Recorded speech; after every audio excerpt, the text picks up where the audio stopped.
Have you ever felt completely, well, swamped by the sheer volume of cybersecurity news? Oh, absolutely. It's relentless. It feels like every single day there's a fresh vulnerability alert, a new breach, or some urgent warning about a zero-day exploit. hmm It's just this nonstop deluge of information. And honestly, trying to figure out which of these threats truly matters to you or maybe to your organization, it can feel like an impossible task. It really can. The digital world is just so vast, the threats are relentless, and understanding what to protect and from whom, it can be incredibly overwhelming. A very common feeling and a very valid one because without a shared language or maybe a consistent, universally understood way to measure the potential impact of these flaws, navigating the world of cybersecurity vulnerabilities can indeed feel chaotic. Yeah. Imagine receiving different security reports, maybe from various sources, all talking about a new vulnerability, but using entirely different terms, different metrics. How do you even compare them? Exactly. How do you even begin? How do you prioritize what to fix first? This information overload doesn't just create confusion. It often leads to critical threats being missed entirely. Because the signal gets lost. The signal gets completely lost in the sheer volume of noise. It's like everyone's speaking a different dialect of cyberspeak, isn't it? That's a good way to put it.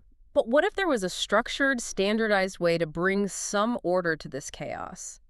Our mission in this deep dive is to introduce you to three foundational pillars that do just that: CVE, CVSS, and NVD. The big three. Exactly. Think of them as maybe the universal dictionary that allows us to speak the same language, Mm-hmm. the critical scoring system that helps us understand the severity, and the comprehensive database that provides all the context we need.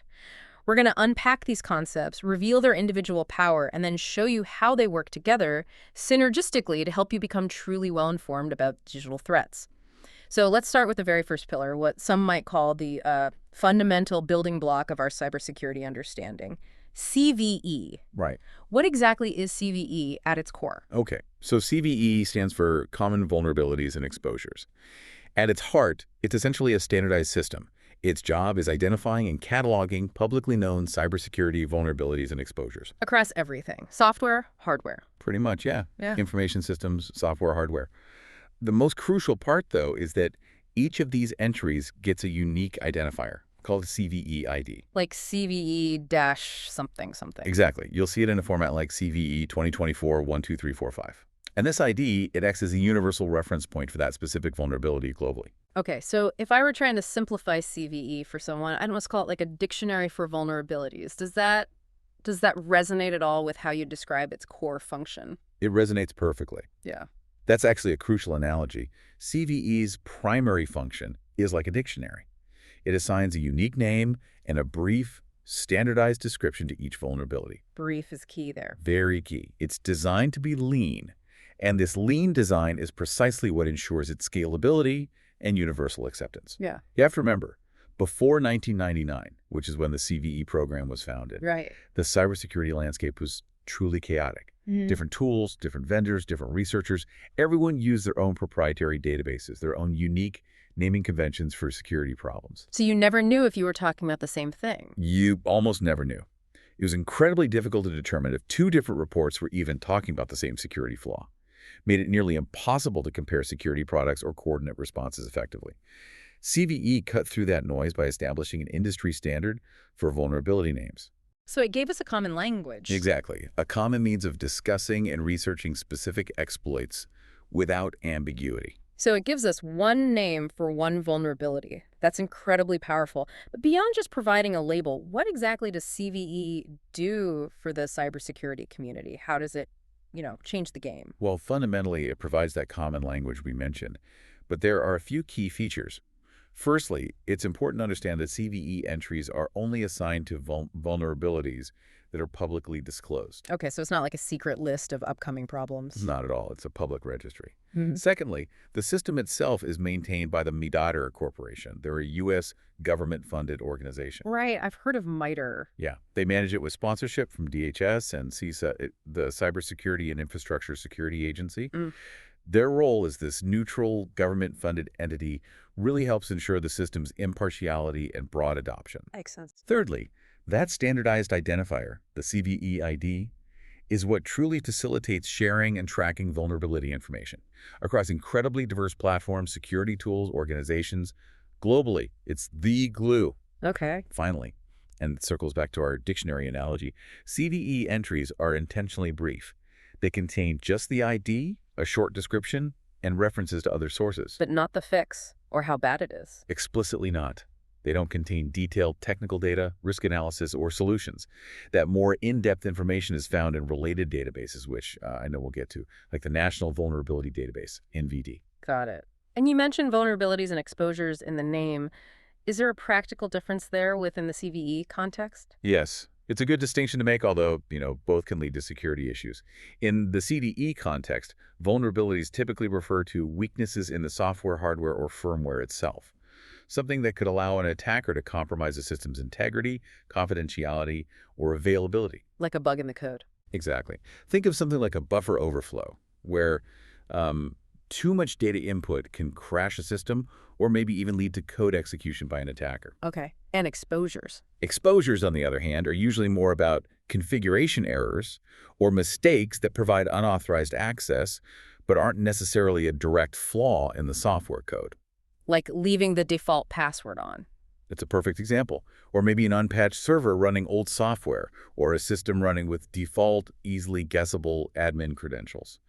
Both can open the door for an attacker, but one's a design or code flaw, the other is more of a configuration or deployment mistake. That distinction is helpful. So the bottom line is, if I see a CVE ID, I know precisely which specific flaw is being referenced no matter who's talking about it.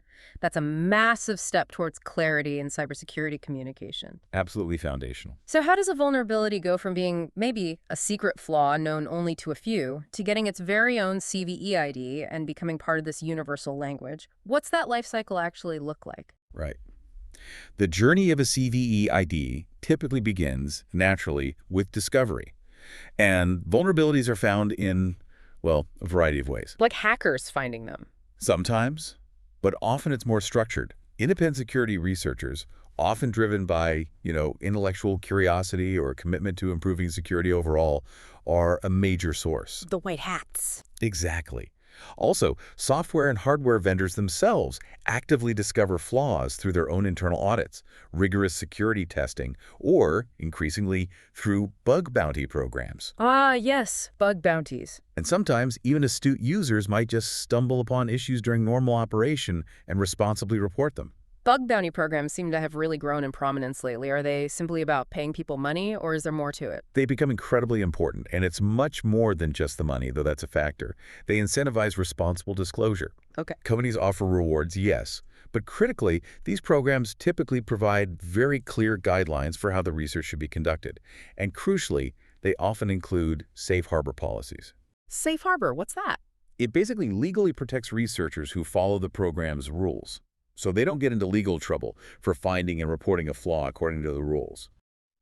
This formalized approach significantly expands the pool of discoverers beyond just internal teams. So more eyes looking for problems. Precisely, leading to more vulnerabilities being found and fixed before they can be maliciously exploited. It's a win-win. Okay, so once a vulnerability is discovered, how does it actually get assigned a CVE ID? Does the discoverer just email MITRE? Not always directly to MITRE, no. When a new vulnerability is found, the discoverer usually reports it to a CVE program partner. Most commonly, that's a CVE numbering authority, or CNA. CNA. CNAs are basically authorized organizations that have the ability to assign CVE IDs, but only within their specific scope or area. So like Microsoft could be a CNA for Windows bugs. Exactly. MITRE itself is a CNA, naturally, as the program manager, but also major IT vendors like Red Hat, IBM, Cisco, Oracle, Microsoft. Mm-hmm. They frequently assign CVEs for flaws found in their own products. That makes sense. Additionally, you have third-party coordinators, like the CERT Coordination Center, who often step in to assign IDs for products maybe not covered by other CNAs. These CNAs are actually issued blocks of CVE IDs to reserve and manage. And what makes a flaw actually qualify for a CVE ID? I imagine not every little bug gets one. Are there specific criteria? Yes, there are quite strict criteria, actually, to maintain the quality and focus of the CVE list. For a flaw to qualify, first, it must be independently fixable, meaning it can be resolved without requiring fixes for other unrelated bugs. Okay. Second, the affected software or hardware vendor must acknowledge the bug's existence and confirm its negative security impact. What if they don't acknowledge it? While alternatively, if the vendor doesn't acknowledge it, the reporter has to credibly demonstrate the negative impact and show a clear violation of the affected system security policy. So prove it's a real problem. Right. Third, the flaw generally must affect only one code base. There are exceptions, of course, for shared libraries or protocols.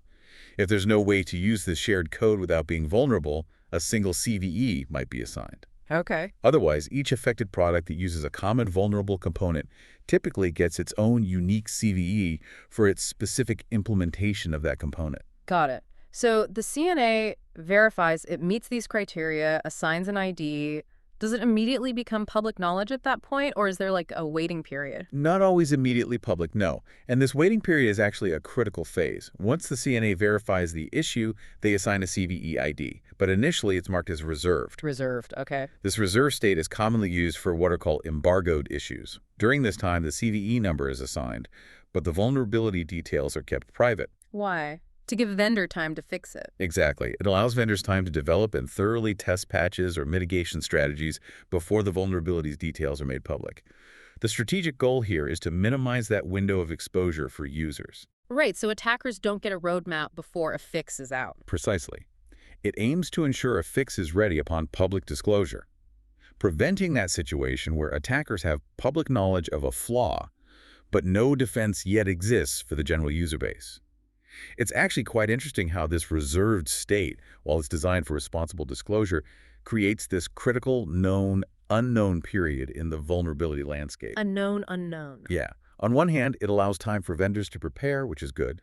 On the other, it does raise questions of trust and transparency, because for a period, the vulnerability is known to a select group, researchers, vendors, CNAs, but remains unknown to the general public and most defenders. Which means someone could be exploiting it silently. That's the inherent risk, yes. Yeah. Clandestine exploitation by sophisticated attackers who might independently discover the flaw or maybe gain illicit access to the embargoed information.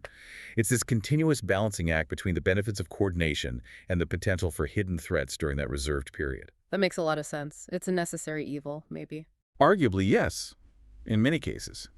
So once the fix is ready and everyone is prepared, that's when it goes public. Right. Once the minimum required data is included, things like affected products, versions, the vulnerability type, root cause, impact, and at least one public reference, the CVE record is officially published to the CVE list by the responsible CNA. And then everyone can see it. At that point, yes, it becomes publicly available for everyone to see and reference.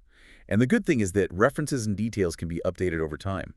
As new information or maybe better fixes become available, the record stays current. So CVE identifiers are clearly widely adopted. They sound like the industry standard. Does that mean every single vulnerability gets one and it's a perfectly comprehensive system? Or are there gaps? They are indeed an industry standard. You'll find CVE IDs used in countless cybersecurity products and services globally. They serve as a baseline for evaluating the coverage of security tools. When a vendor issues a security advisory, it almost invariably includes at least one CVE ID. Which is super helpful for tracking. Incredibly helpful. It makes it so much easier to track vulnerabilities across different systems and tools, and has truly transformed how we communicate about specific security flaws. But I imagine no system is perfect. What are some of the maybe limitations or challenges CVE faces in practice? Well, one significant limitation actually arises from the vendor's discretion in the CVE assignment process itself. Oh, so? According to the CNA rules, a vendor that receives a report about a security vulnerability has full discretion over how they handle it. Full discretion. Yes. This means a vendor can choose not to assign a CVE ID, and MITRE, even as the CVE program manager, cannot unilaterally reverse that decision. Wow. So a vendor could just ignore it publicly? Potentially, yes. This can be problematic. A vendor might decide against assigning a CVE for various reasons, perhaps to avoid reputational damage, maybe the financial burden of developing and deploying a patch, or even if they simply disagree on the severity or the validity of the flaw itself. So a vendor could, in theory at least, suppress public knowledge of a vulnerability if it suits their interests. That seems concerning. That's the concern, yes. It creates an information asymmetry where users might be unaware of critical security weaknesses in products they rely on every day. And as a direct community response to this very limitation, The CVE project, that's pronounced not CVE, was launched in 2023. Not CVE. What does that do? This initiative aims to document vulnerabilities that have been specifically denied a CVE assignment by vendors, but are still considered valid by an expert panel involved with the project. So the community is stepping in to say, hey, even if there's no official CVE, this is still a real problem you should know about. That's exactly it. It's a powerful statement. Def- The emergence of initiatives like CDE really highlights this ongoing tension between, say, commercial interests and the broader public good when it comes to vulnerability disclosure. It underscores the community's proactive efforts to self-organize and ensure that legitimate vulnerabilities are documented and shared, even when the official channels might fall short for whatever reason. Okay. So it reminds us that while the CVE system is foundational, absolutely critical, it operates within this complex ecosystem of competing interests and potential gaps. That's a really crucial point to understand. It means that just because a vulnerability exists doesn't always guarantee it will receive a public CVE ID, which highlights why being aware of broader community efforts, like CVE, is important to get a fuller picture of the threat landscape. You can't just rely on the official list alone, perhaps. That's a fair assessment, yes. Okay, so CVE gives us that standardized name, that unique identifier for a vulnerability. But like you said, a name alone won't tell you how to patch it, or how critical it truly is to your specific environment. That's where the National Vulnerability Database, NVD, comes in to really add that essential context, right? That's absolutely right. The NVD isn't just another list. It is the U.S. government's comprehensive repository for cybersecurity vulnerabilities. Think of it as designed to be highly detailed and structured. And who runs NVD? Is it MITRE again? No, NVD is managed by the National Institute of Standards and Technology, NIST, Ah, NIST, okay. and it's sponsored by U.S. CERT, which is part of CISA. Got it. And what's its strategic role in the bigger picture? How does it move beyond just providing information to making things truly actionable, maybe even automated? That's the key word, automation. Its strategic role is enabling automation. NVD's data is represented using something called the Security Content Automation Protocol, or 6.8. A sex set, right? This is crucial because it makes the data machine readable, which in turn enables the automation of vulnerability management, security measurement, compliance processes, you name it. Because trying to do this manually would be impossible. Utterly impossible. In an era where we're seeing, over 25,000 CVEs reported each year, and that number keeps climbing, manual management of this volume of information is simply unsustainable. NVD's standardized data and its readily available APIs directly support the integration of vulnerability intelligence into existing security tools and workflows. So your scanner or your SIEM can just pull this data automatically. Exactly, allowing organizations to respond more rapidly and consistently. It's how we move beyond simple human-readable advisories to enable programmatic, efficient defense mechanisms at scale. Okay, so NVD takes the basic CVE ID and then I think you used the term enriches it, or maybe I said supercharges it, adds a ton of additional information. How does that symbiotic relationship with CVE actually work in practice? Yeah, enrichment is the official term, but supercharges isn't bad. The NVD is fundamentally built upon and synchronized with the CVE list. When new CVEs are assigned by MITRE and the various CNAs, they are subsequently added to the NVD. Okay. And this is where they undergo that meticulous enrichment process. This process transforms those basic identifiers, those names, into actionable intelligence that security teams can actually use. So CVE is the skeleton. Right. You think of the CVEs, the bare bones, and NVD as adding all the muscle, the organs, the nervous system to it, providing the context needed for a full understanding and, more importantly, action. So what are some of those key enrichment details that NVD layers onto a basic CVE? What kind of muscle does it add? There are several really vital pieces of information. First, NVD assigns Common Vulnerability Scoring System, or CVSS, scores. We'll dig into CVSS in detail later, I know. Yes. But for now, know that for new CVEs published after January 1st, 2018, NVD primarily provides CVSS version 3.1 and now version 4.0 scores. They moved away from the older v2.0 back in July 2022. This integration provides those standardized severity ratings, helping organizations prioritize based on the vulnerability's intrinsic impact. Okay, so it adds the severity score. What else? Second, NVD maps vulnerabilities to Common Weakness Enumeration, or CWE, entries. CWE, what's that? CWE is another standardized list, but this one is a community-developed dictionary of software and hardware weakness types. Think of categories like SQL injection or buffer overflows, cross-site scripting. Ah, the underlying type of flaw. Exactly. This mapping provides insight into the underlying root causes of vulnerabilities.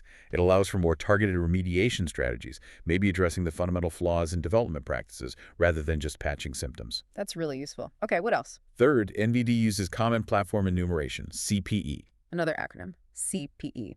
Yep. CPE is a standardized naming system, but this one is used to specify affected products, vendors, and software versions. It uses a structured naming scheme. So it tells you if your specific version of Windows or Linux or whatever is affected. Precisely. This helps organizations identify if their specific products or systems are impacted by a given vulnerability, which is absolutely crucial for determining relevance. Is this CVE even something I need to worry about? CPE helps answer that. Okay, that's huge. Severity, weakness type, affected products, anything else. And crucially, NVD entries often include practical remediation guidance. Information about patch availability, maybe direct links to vendor-specific security advisories or solutions. So it tells you how to fix it, potentially. It points you in the right direction, yes. This goes significantly beyond those brief CVE descriptions to offer actionable steps that developers and security analysts can take to fix the identified flaws. It effectively provides a roadmap for defense. So if we connect this back to the bigger picture, NVD is truly the engine that transforms that simple CVE name tag into a rich, detailed dossier. It's the central hub for structured vulnerability data, absolutely critical for enabling those automated security tools and processes we talked about. Without NVD's enrichment, organizations would have to manually research the details for every single CVE. Which would be? An impossible, completely unsustainable task given the sheer volume today. Hashtag tag 2.3 challenges and accessing NVD data. NVD sounds like an absolutely indispensable resource, critical for so much of modern cybersecurity.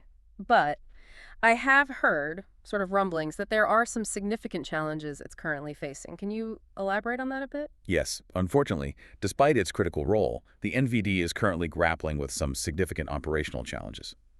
Primarily a growing processing backlog and a consequent lag in vulnerability enrichment. A backlog, meaning they can't keep up. Essentially, yes.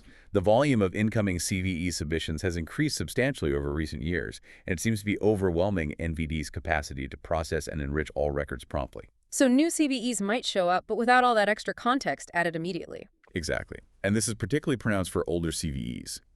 Those published prior to January 1st, 2018 are often marked as deferred, which basically indicates a deprioritization of their detailed enrichment due to age and presumably resource constraints. Okay, so why is this backlog such a concern for organizations trying to stay on top of threats? Does it mean they can still rely solely on NVD for their vulnerability intelligence, or? Realistically, no. They probably shouldn't rely solely on NVD right now. A lag in NVD enrichment directly impacts an organization's ability to perform timely and accurate risk assessments. Because the context is missing. Right. If critical contextual data like those CVSS scores, CWE mappings, CPE identifiers, remediation guidance, if that's delayed or missing, defenders may struggle to effectively prioritize vulnerabilities. So you might not know how bad something is, or if it even affects you for a while. Correct. Which means systems could remain exposed to known threats for longer periods, because organizations lack the comprehensive, up-to-date information needed to make informed decisions about which vulnerabilities require immediate attention. It really highlights that organizations cannot solely rely on NVD for real-time, comprehensive vulnerability intelligence right now. They absolutely must integrate data from multiple sources to get a full, timely picture. That's really vital advice in the current climate. So given these challenges, how do organizations typically access NVD data? What are the main ways in? Well, the NVD provides multiple avenues for access. You can, of course, use the official NVD website, which is nvd.nist.gov. It features enhanced search and filtering capabilities. So you can look things up manually. Exactly. You can search by CVE ID, product name, vendor, specific CVSS criteria like score ranges. It's great for manual lookups or quick checks on a specific issue. Or for keeping up automatically. Right. For automated access, which is becoming increasingly essential given the volume, NVD offers robust data feeds and application programming interfaces APIs. Ah, the APIs. Yes. The Krebins API, for example, supports incremental updates. This allows security tools to fetch only newly added or modified data efficiently instead of downloading the whole database every time.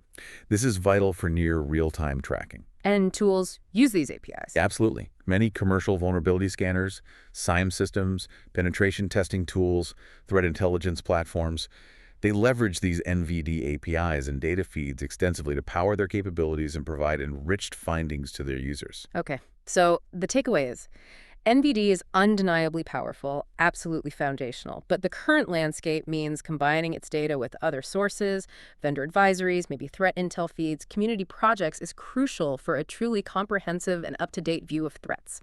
It's about building a layered intelligence strategy. Couldn't have said it better myself. Layered intelligence is key. Okay, so we've talked about CVE giving us the unique name, the identifier, and NVD enriching that name with crucial context, what it affects, maybe how to fix it.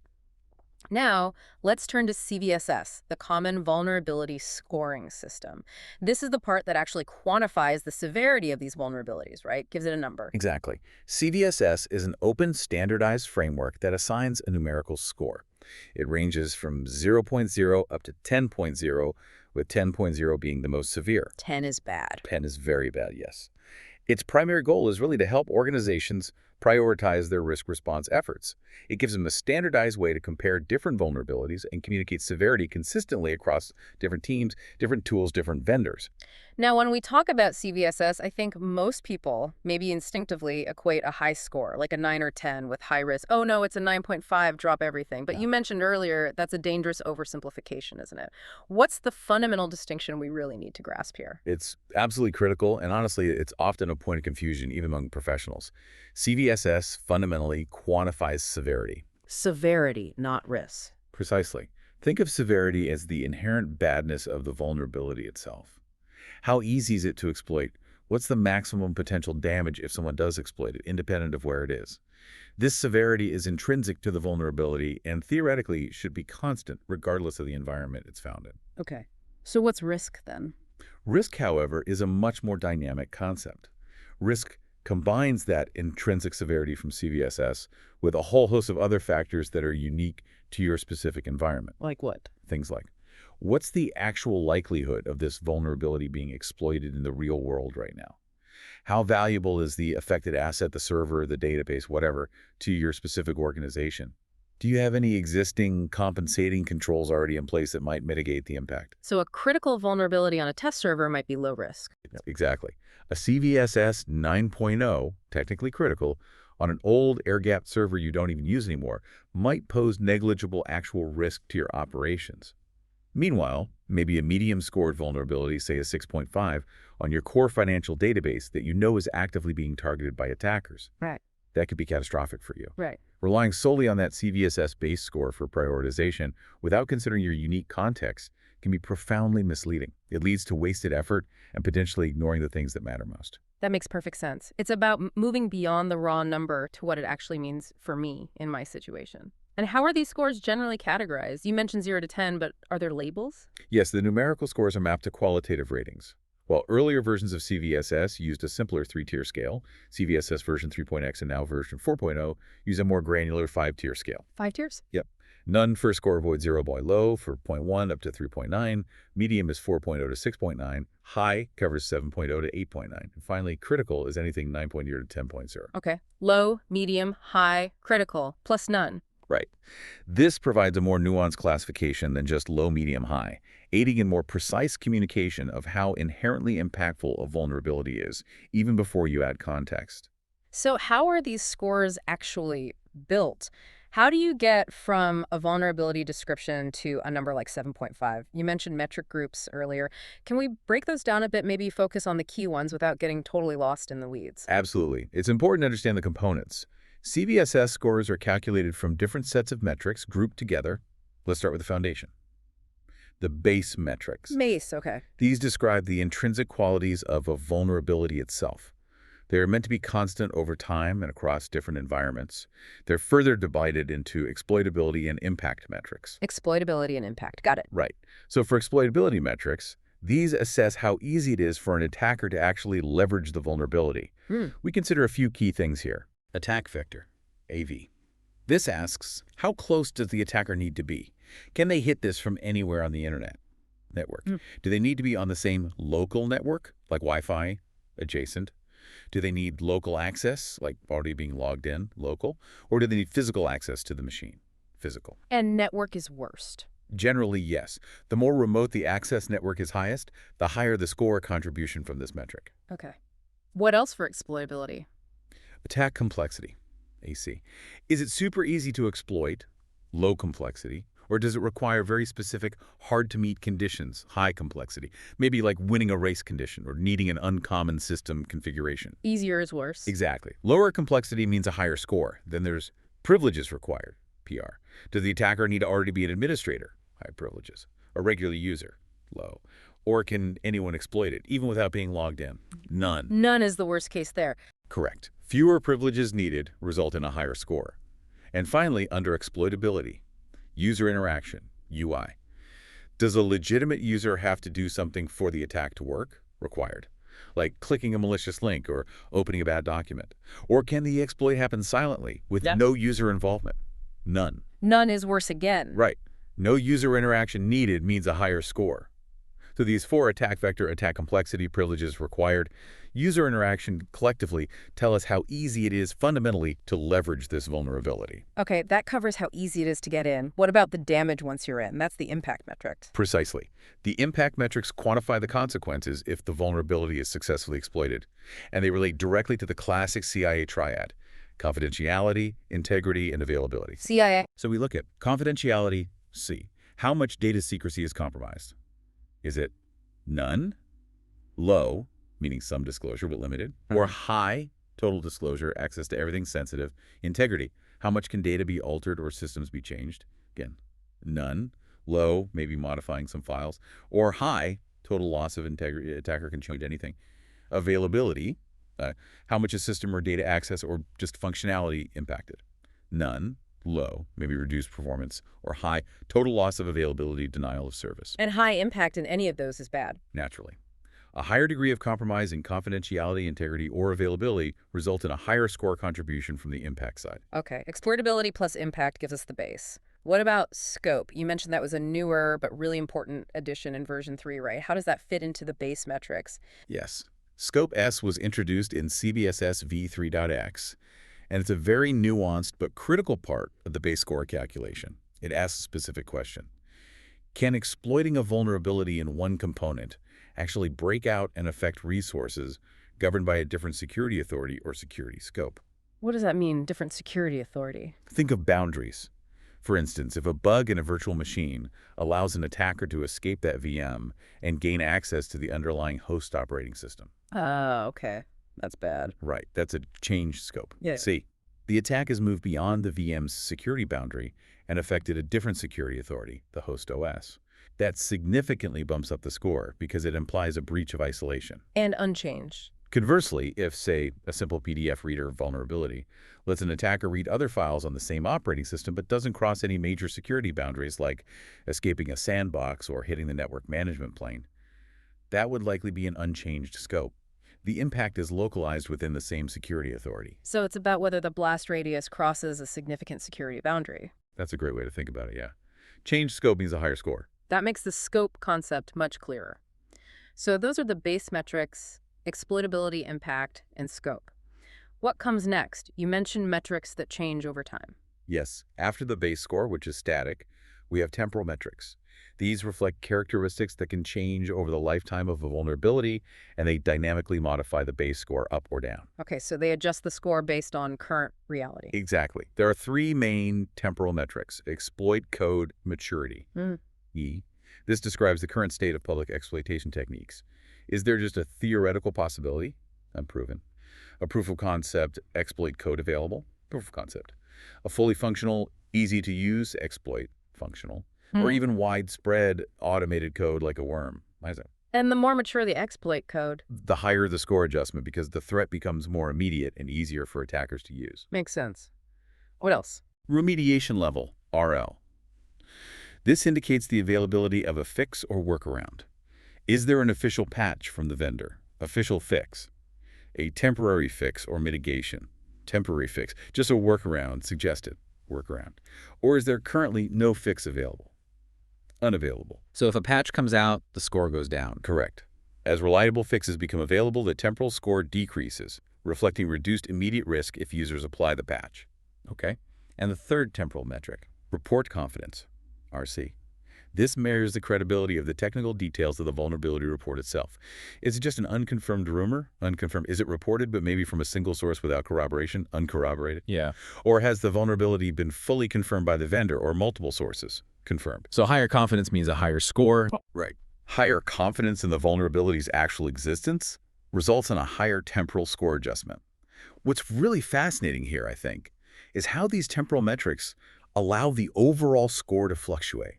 It gives us this dynamic, almost real-time snapshot of the immediacy of the threat from a generic global perspective. It's not just a static measure of how bad the bug could be.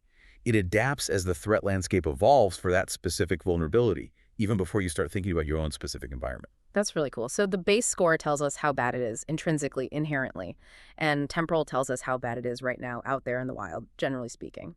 What about the last group, the environmental metrics? This is where it gets personal, right? This is where my situation comes in. Exactly. Environmental metrics are where the CVSS score truly becomes personalized and actionable for your unique context. These are absolutely crucial for reflecting the real-world impact within your specific organization, helping you truly prioritize based on what matters to you. So how do these work? There are two main parts to environmental metrics. First, security requirements, CRIRAR. These allow an analyst, someone within your organization, to adjust the CVSS score based on the importance your organization places on confidentiality, CR, integrity, IR, and availability, AR, for the specific asset affected by the vulnerability. So I can say this database is super critical for confidentiality. Precisely. You can set these requirements to low, medium, or high for the specific asset. For example, if you have a database containing highly classified financial data, you would absolutely set its confidentiality requirement CR to high. If system uptime is mission critical, like for a 247 e-commerce platform, its availability requirement, AR, would be high. And setting those to high bumps up the score for me. Significantly, yes. A higher requirement for a specific impact, CI or A, will substantially increase the effective risk score for your organization for vulnerabilities affecting that asset. This ensures resources get directed towards protecting what you value most. Okay, that makes a lot of sense. What's the other part of environmental? The second part is the modified base metrics. These are even more granular. They essentially allow organizations to override the original base metric values, like attack vector, attack complexity, etc., to reflect specific environmental conditions or compensating controls you have put in place. Can you give an example? Sure. Let's say a vulnerability has a base attack vector of network because it's remotely exploitable by default. But your organization has completely air-gapped that specific server, meaning it's totally disconnected from all external networks. Right. You could then use the modified attack vector, MAV, metric in the environmental group to change the score calculation for your environment, perhaps setting it to adjacent or even local, reflecting that mitigation. This would lower the effective risk score for that particular asset in your environment. So it accounts for my specific defenses. Exactly. Conversely, these modified metrics can also reflect situations that might make exploitation easier in your environment than the default base assumption suggests. It works both ways. This environmental part sounds incredibly powerful. It's truly where the CVSS score moves beyond just a generic assessment and becomes personalized and genuinely actionable for my specific environment. It answers the question, how bad is this bug for me? It is the most powerful part, yes. And honestly, often the most underutilized part of the system for achieving true risk prioritization. Many organizations unfortunately stop at the base or maybe temporal score provided by NVD or scanners. They're missing the crucial personalization step. They are. And just to add another layer of context, especially with the latest version, CVSS v4.0, there's a new group called supplemental metrics. Supplemental, more metrics. Yes, but these are different. They provide additional context, but importantly, they do not affect the numerical score itself. Ah, okay. Like what kind of context? Examples include things like safety impact, which is critical for operational technology, OT environments, where vulnerabilities might have physical consequences. Like industrial control systems. Exactly. Or automatable. How easy is it to automate the exploitation? Recovery. How easy is the system to recover after being exploited? And even things like provider urgency. How urgently does the vendor think this should be fixed? That provider urgency sounds useful. Why are these non-scoring, though? That seems counterintuitive if they provide valuable context. It's a deliberate design choice. The primary reason they're non-scoring is to avoid certain potential issues. like vendor gaming the system. Gaming. Yeah. For instance, if provider urgency directly influenced the numerical score, a vendor might be incentivized to always declare low urgency on all their CVEs just to get a lower overall output score for their products. That would undermine the system's objectivity and trustworthiness. Ah, I see. Keep the score objective based on severity. Precisely. By keeping these supplemental metrics purely informational, they maintain the best comparison uniformity between different CVEs based on the core severity calculation. Their value is purely for additional context, helping end users understand other relevant factors for their specific environment without skewing the fundamental severity score. So this system clearly isn't static. It's been evolving, adapting over time. Can you give us a quick sort of history lesson on how CVSS has matured from its beginnings? Sure. CVSS actually began as a project of the National Infrastructure Advisory Council, NIAC, way back in 2003, with the first version released in 2005. But then, the Forum of Incident Response and Security Teams, known as FIRST. FIRST.org. That's the one. They took over custodianship of CVSS in 2005 for future development, and they've been driving its evolution ever since. Okay, so what was version 2 like? CVSS v2.0 was launched in 2007.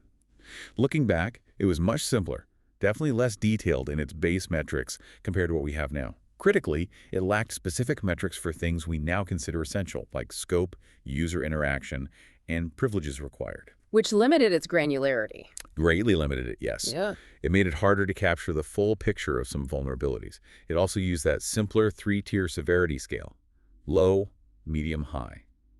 It was sometimes criticized for requiring too much detailed knowledge for accurate scoring, yet not distinguishing enough between various types of vulnerabilities. Okay, so then came version 3. Right. CVSS v3.0 followed in 2015 with a minor update, v3.1, in 2019. These versions represented a significant expansion of the framework. They introduced those key metrics: scope, user interaction, and privileges required, adding much more detail and nuance to how vulnerabilities are scored. And the 5-tier scale. And they expanded to that 5-tier severity scale we use now, adding none and critical, allowing for more granular classification. CVSS v3.1 specifically focused mainly on clarifications, like refining definitions for attack vector and scope, some minor formula tweaks without adding entirely new metrics. The goal was frictionless adoption from v3.0. And it's stress severity versus risk again. Yes, v3.1 really reemphasized that CDSS measures severity, not risk directly, and added new guidance, for example, on how to score vulnerabilities found in software libraries, or how to handle situations where multiple base scores might be appropriate for a single vulnerability. Okay. And then we have the latest iteration, CVSS v4.0, which just came out relatively recently. What are the really big changes there? That's right. CVSS v4.0 was officially released in November 2023, and it represents a pretty major structural overhaul compared to v3.x. Most notably, it replaced the old temporal metric group with a more robust threat group, refining how exploitability and remediation status are handled.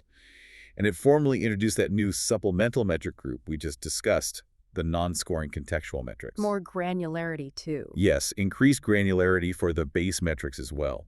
For instance, it added attack requirements, like needing specific preconditions, to complement the existing attack complexity. It also refined the impact metrics by splitting them conceptually into impacts on the vulnerable system itself versus impacts on subsequent systems. This effectively replaces the older scope metric with a more precise breakdown of cross-system effects. And more focus on OTICs. Oh, definitely.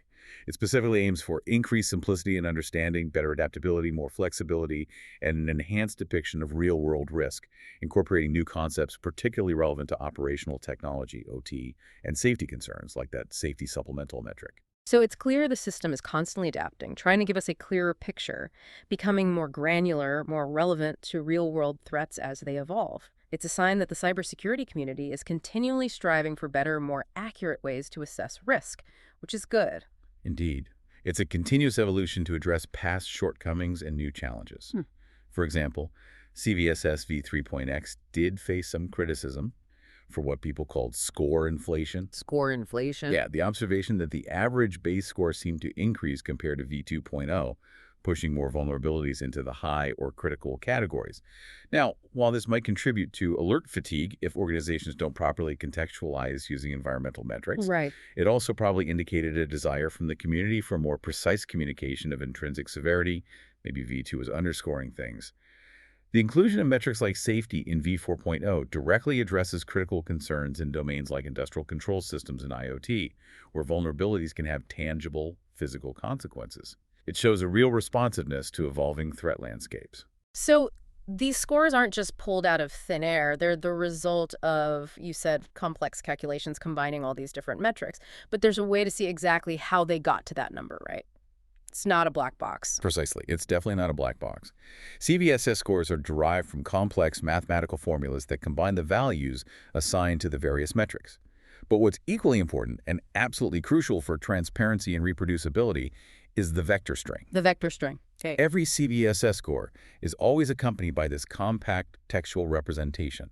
It explicitly lists the values assigned to each metric used in the calculation. For example, you might see something like CVSS.3.1AV.NAC.PRNUI.NSUCHI.HAH. Looks like code, almost. A little bit, yeah. Yeah. But this vector string allows anyone to understand precisely how a particular score was derived. You can look at each component. AVN means attack vector, network ACL means attack complexity, low, and so on. So I can check their work, essentially. Right. Exactly. You can see their reasoning and, if desired, confirm the validity of each metric's assignment for yourself or adjust it for your own environmental scoring. It's a cornerstone of the system's open and verifiable nature. Total transparency. That's really important. Could you maybe walk us through a quick example to really show how these metrics combine into a practical score, and especially how that score can change with the temporal and environmental context? Absolutely. Let's take a classic example. A buffer overflow vulnerability found in some common web server software. Imagine a scenario where a remote attacker with no prior access can exploit this flaw to gain partial control of the web server system, including the ability to maybe read some files and also cause a complete shutdown of the web service. Okay, sounds bad. It is. First, let's establish the base score, describing the vulnerability itself. Attack vector AV would be network N, since it's remotely exploitable. Attack complexity AC might be low, L, assuming no special conditions are needed. Privileges required, PR, would be none N, as no authentication is needed. User interaction, UI, would also be none N, assuming the user doesn't need to do anything. Scope S, let's say, is unchanged. The impact stays within the web server's security scope. Confidentiality, C, impact is low. L, maybe reading config files, not all data. Integrity, IN, impact is low, maybe defacing web pages, not altering core data. Availability A, impact is high H because the attacker can cause a total shutdown. Okay. Plugging those specific values into the CVSS v3.1 calculator gives a base score of 7.8, which falls into the high severity category.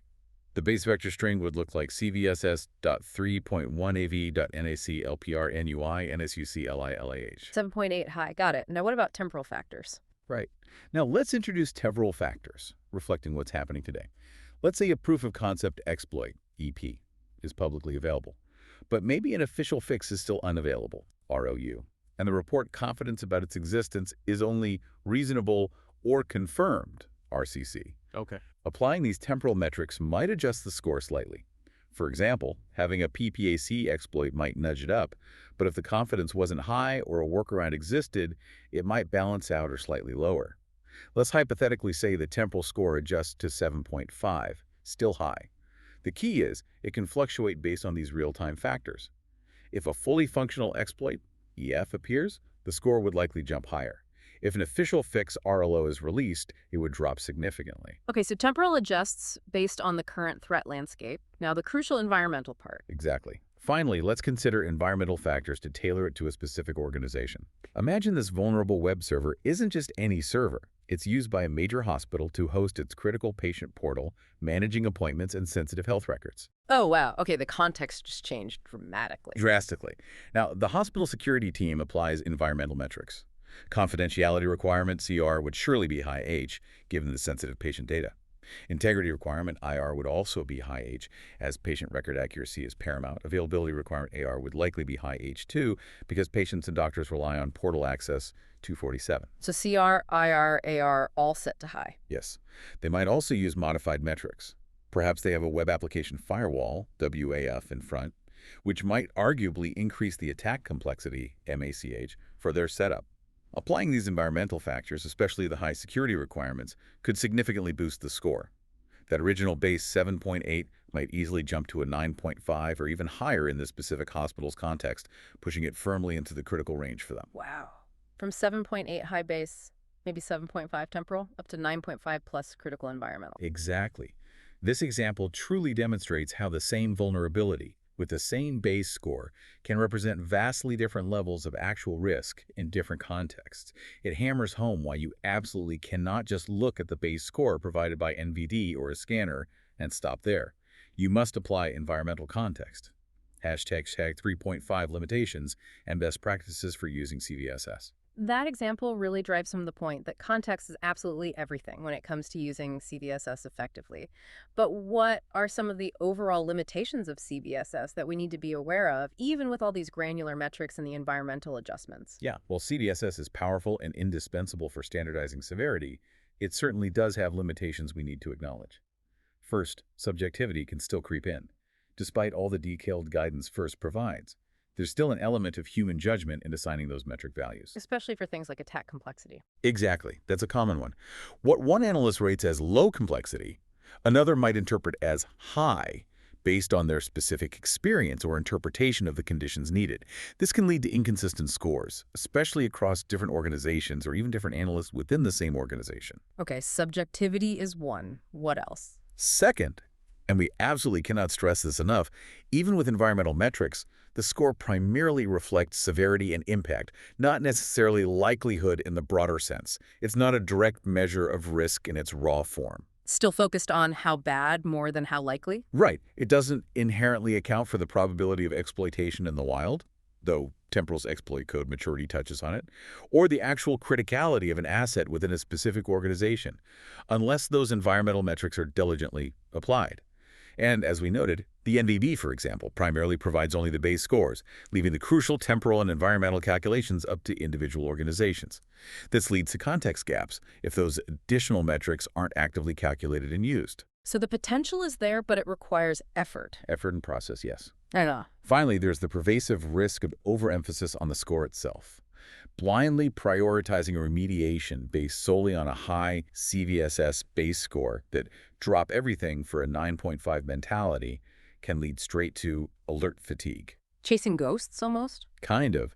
You might find your team burning cycles chasing critical vulnerabilities that, in your specific, well-controlled environment, pose minimal actual risk, while inadvertently overlooking lower-scored but contextually critical flaws maybe on internet-facing systems that are actively being exploited against assets you deeply rely on. That score inflation criticism of CVSS v3.x definitely exacerbated this fatigue if organizations didn't look beyond the raw number. Okay, those are significant limitations to keep in mind. So given these challenges, what are the best practices for using CVSS effectively? How do we use it to truly manage risk rather than just react to severity scores? The number one best practice is to adopt a holistic, risk-based approach. Don't just stop at the base score. You absolutely must integrate CVSS environmental metrics to contextualize the severity based on your specific environment, your asset criticality, and your compensating controls. That's where you make the score relevant and truly actionable for your organization. Make it personal. Make it personal, exactly. Secondly, and this is crucial, integrate real-world threat intelligence. Don't rely on CVSS in isolation. Combine it with other data sources. Like what? Predictive models like the Exploit Prediction Scoring System, EPSS, are becoming very valuable. EPSS provides a probability score, estimating the likelihood of a specific CVE being exploited in the wild within the next 30 days. That adds a crucial likelihood dimension that CVSS base doesn't have. So high CVSS plus high EPSS equals high priority. Generally, yes, that's a much stronger signal. Also, and this is incredibly important, integrate data from the CISA Known Exploited Vulnerabilities, KEV catalog. We mentioned KV earlier. Why is it so critical? Because the KEV catalog lists vulnerabilities that CISA has evidence are being actively exploited in the wild right now. This provides a vital layer of urgency and confirmed likelihood. It transforms a theoretical severity score into an immediate, proven, actionable risk. If something is on the KEV list, its priority for remediation should skyrocket for you, often regardless of its base CVSS score. It's proof attackers are using it. Got it. KEV is a must-watch list. Absolutely. And finally, none of this works well without a thorough asset inventory and a deep understanding of your attack surface. You simply can't effectively apply environmental context, assess asset criticality, or truly prioritize if you don't know what systems you have, where they are, what software they're running, and which ones are most critical to your business operation. Well, thyself. Fundamentally, yes. These practices, environmental metrics, threat intel integration like EPSS and KV, and solid asset management combined provide a much clearer, more accurate, and actionable picture of your true cybersecurity risk posture. It moves you from just understanding potential badness to actually managing real-world risk. It's clear that CVE, CVSS, and NVD are these foundational, absolutely essential tools, but they don't exist in a vacuum, right? They're part of a much larger, incredibly complex ecosystem involving vendors, researchers, users. Who's ultimately responsible for what in this broader picture of vulnerability management? That's a great question because it is complex. Ultimately, the vendor of the vulnerable product is the one responsible for creating and releasing the update or patch to fix the flaw. They're the ones with the source code, the deep knowledge of their product. Seems straightforward enough. It would be, except modern software supply chains make this incredibly complicated. Today, software rarely stands alone. It often relies on numerous components, libraries, modules, frameworks, sourced from many other vendors. The whole open source thing in commercial libraries. Exactly. Yeah. So a vulnerability discovered in one single piece of software, maybe a common library, can end up affecting hundreds, even thousands of other products further down the line that incorporate that library. Okay, so the responsibility gets spread out? It does. This is where the multi-party nature really comes into play. You have the originating vendor, the one who developed the initial vulnerable component and creates the primary patch. Then you might have upstream vendors companies who provide components to other vendors. If a vulnerability is found in their component, they provide the patch to their customers, who are other vendors. And finally, you have downstream vendors companies who use components from others in their own final products that they sell to end users. So the downstream vendor needs patches from potentially many upstream vendors. Precisely. If a component they use has a flaw, the downstream vendor is responsible for getting the patch from the originating or upstream vendor, testing it, integrating it into their product, and then releasing an update for their customers. A single vulnerability in a widely used library, like Log4j, for example. Oh yeah, Log4Shell. Nightmare. Exactly. That can cascade, requiring literally thousands of different patches across an entire, often extensive and deeply nested global supply chain. This is why organizations today are increasingly focusing on understanding their software bill of materials, or SBOMs, knowing exactly what components are inside the software they use or build. That sounds like a potential logistical nightmare, just managing that level of coordination across so many different companies and components. How do large organizations even begin to handle that internally for their own products? Well, many large organizations, especially software vendors, establish dedicated teams called Product Security Incident Response Teams, or PSEs. PSCs, like certs, but for products. Pretty much. They are similar to regular computer security incident response teams, CSIRTs or CERTs, but they are specifically focused on managing security incidents related to the company's own products. This includes handling incoming vulnerability reports, coordinating with the vulnerability discoverers, defining remediation timelines, ensuring patches are properly developed, tested, integrated into releasable products, and deployed in a timely manner. And they talk to other companies' PSCs. They often do, yes. Huh? They maintain crucial communication channels with both upstream component suppliers and downstream customers or vendors in the supply chain to facilitate that cascading deployment of fixes across the ecosystem. They're the coordination hub. So it's about formalizing that coordination as much as possible. And this all ties back to that coordinated vulnerability disclosure, or CVD process we touched on earlier when talking about CVE reserved states. It absolutely does. The Coordinated Vulnerability Disclosure, CVD process, is the structured, collaborative approach that the whole ecosystem strives for. It aims to minimize overall risk by trying to ensure that patches or mitigations are available before, or at the very least, concurrently with the public disclosure of a vulnerability's details. Trying to close that window of opportunity for attackers. Exactly. CVD covers the entire lifecycle, from the initial discovery to responsible reporting to the vendor or CNA, to that coordination phase, which includes the CVE reserved state and embargo period, then developing mitigation and patches, managing the deployment of those fixes, and finally, capturing lessons learned to improve the process. It's a deliberate, multi-stakeholder effort to manage that critical window of exposure between discovery and widely available remediation. And this really highlights a key point we need to grasp. The sheer complexity of modern software means effective vulnerability management isn't just an internal technical problem for one organization anymore. It's truly a collaborative ecosystem challenge. Everyone has to play their part. Everyone. It requires transparency, trust, and coordinated action across the entire supply chain, from the smallest open-source library maintainer to the largest enterprise software vendor. Organizations today must extend their vulnerability management efforts beyond just their own directly developed software to include a thorough understanding, tracking, and patching process for all third-party components they consume. Because a weakness anywhere in that chain can become their weakness. Hashtag TAC 4.2, where to find reported CVEs in vulnerability intelligence.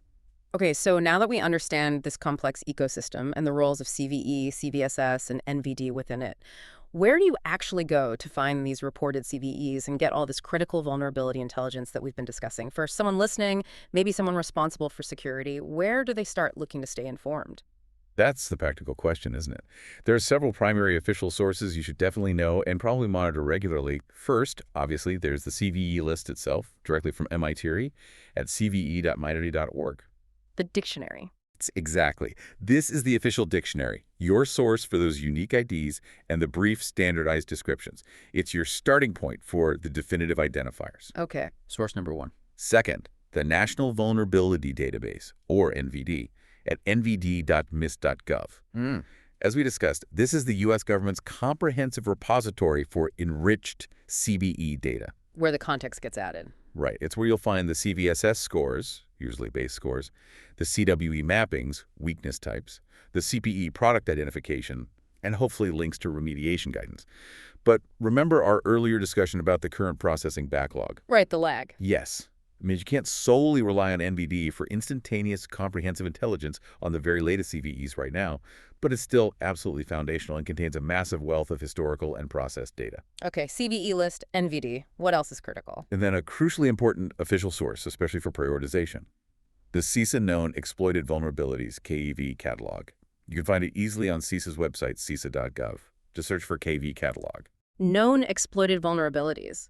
Why is this one so vital? What makes the KEV catalog so vital is its laser focus. It only lists vulnerabilities for which CISA has reliable evidence that they have been actively exploited in the wild. Not just theoretical, but actually being used by attackers now. Precisely. This provides that critical layer of real-world threat intelligence. It helps shift your prioritization from just theoretical impact, like a high CVSS score, to immediate urgency. It helps you optimize your limited resources towards fixing the threats that pose the most immediate proven danger, because it tells you a vulnerability is not just bad, but also being weaponized right now by threat actors. It perfectly complements CVSS scores by adding that real-world likelihood factor. That KEV catalog sounds like it should be at the very top of everyone's patching priority list. If it's on KEV, fix it ASAP. That is generally the strong recommendation from CISA and many security experts, yes, especially for federal agencies in the U.S. who are mandated to patch KEV vulnerabilities within specific timeframes. Okay, so those are the big three official U.S. government sources. What about other, maybe complementary resources beyond these core ones? Where else can people look? Oh, absolutely. Beyond these official sources, there are many other valuable resources you should be aware of. Major IT vendors, think Microsoft, Red Hat, Oracle, Google, Apple, Cisco, all issue their own vendor security advisories and bulletins. Like Microsoft's Patch Tuesday. Exactly. These provide very product-specific details, their own impact analysis, which might differ slightly from NVD's CVSS, and precise remediation steps or patch information for their products. They almost always include the relevant CVE IDs. Then there's the CVE Vulnerability Notes database from Carnegie Mellon's Software Engineering Institute. They often provide very detailed technical information, remediation advice, and lists of affected vendors for a wide range of significant vulnerabilities. Okay, what about non-vendor, non-government sources? Then you have numerous excellent commercial and open source platforms that aggregate, analyze, and often enhance this data. Sites like CVEdetails.com provide a searchable database with lots of added context, stats, and links.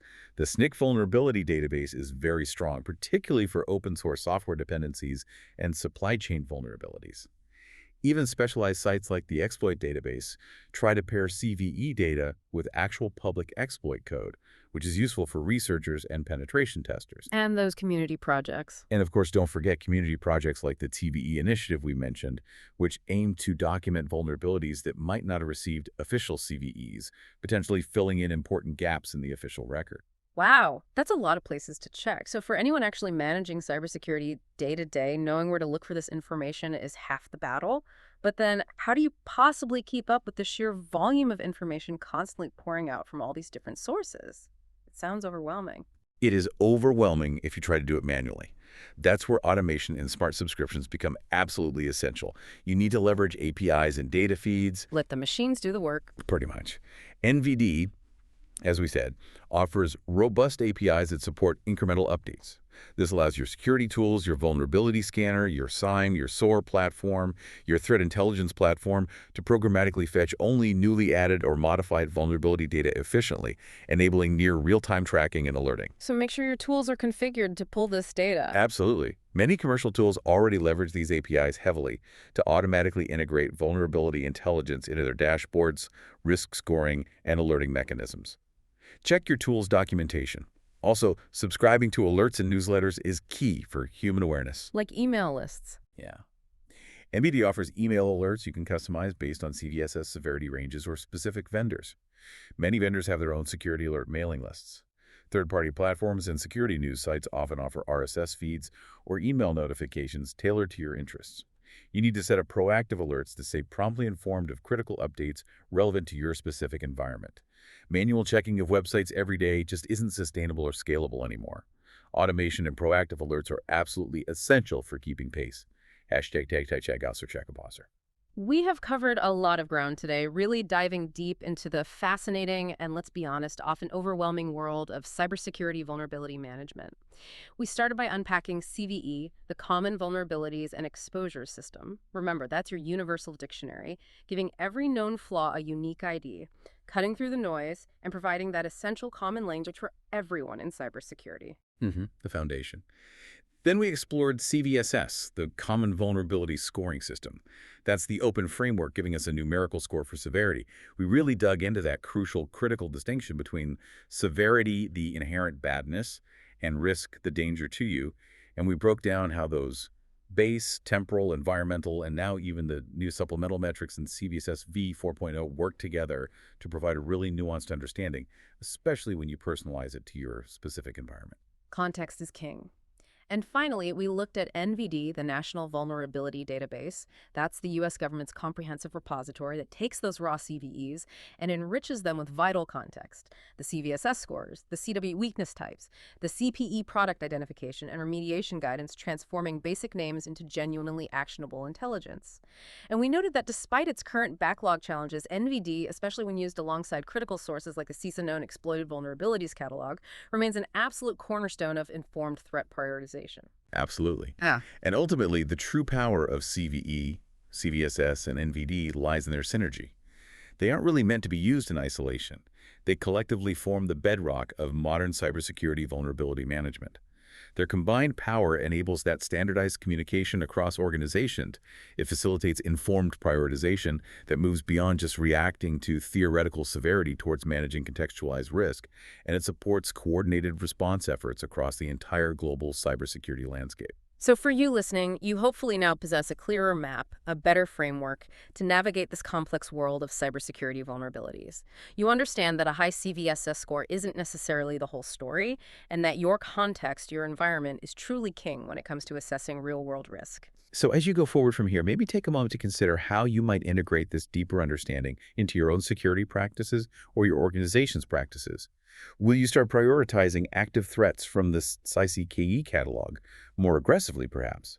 Will you make a concerted effort to apply CVSS environmental metrics to truly assess risks specific to your organization's most critical assets? What hidden risks might you uncover now? And what vital defenses might you be able to strengthen now that you can more effectively combine that measure of severity with real-world threat intelligence like KEV and EPSS and overlay your unique environment using those environmental metrics? That's the real power here, making it actionable for you. Well said. Thank you so much for joining us on this deep dive into CVE, CVSS, and NVD. We really hope you continue your learning journey and can apply these insights to help build a more resilient digital world for yourself and your organization.